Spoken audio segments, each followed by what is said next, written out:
have several questions too. First, did you get any sense from the Lebanese leaders that you are talking to that they are ready to move forward to elect a new president and to get rid of the Iranian and Hezbollah influence in Lebanon? I'm not going to speak on behalf of the officials inside the Lebanese government that we have engaged with. Obviously, as you know, the secretary spoke to the prime minister on Friday. He spoke to the speaker of the parliament on Friday. We've made clear that we believe it is in their interest and in the interest of stability in the region to elect a new president, but I'll let them speak for themselves.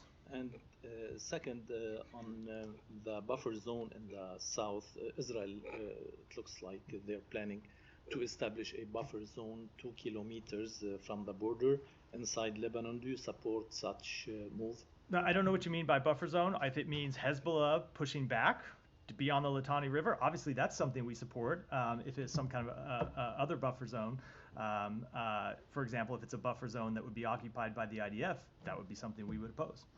And on the letter that the secretaries sent to Israel, today, news reports said that Prime Minister Netanyahu convened an emergency discussion on increasing aid to Gaza, and senior Israeli officials said that the aid will be expanded soon. Did you get any response from the Israelis in this regard? We have been, we obviously have gotten a response from them. We've been in contact with them about the elements contained in the letter. I will let them speak for themselves, but we have made clear to them that we expect them to take it incredibly seriously. As I said, we have seen in the past few days them take some initial steps, but there's much more that they need to do. And finally, why did you give them 30 days ultimatum, not more, not less?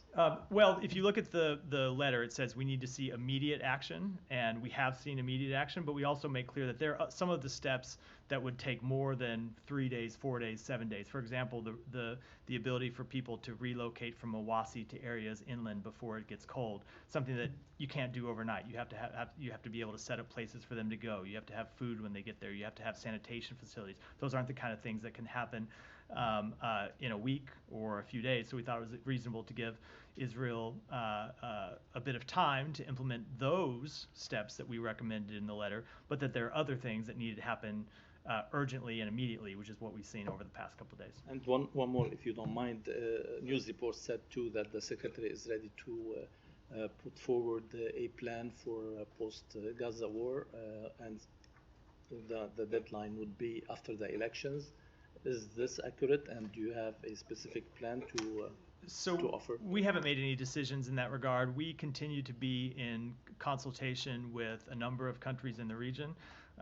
Secretary has traveled extensively to talk with partners throughout the region, including Israel, including Arab countries, about plans for the post-conflict period in Gaza and how you establish governance, how you rebuild Gaza, how you reconstruct people's neighborhoods, and how you provide a political path forward. But those discussions are ongoing. Thank you. Danny, I'm going to skip over you to try to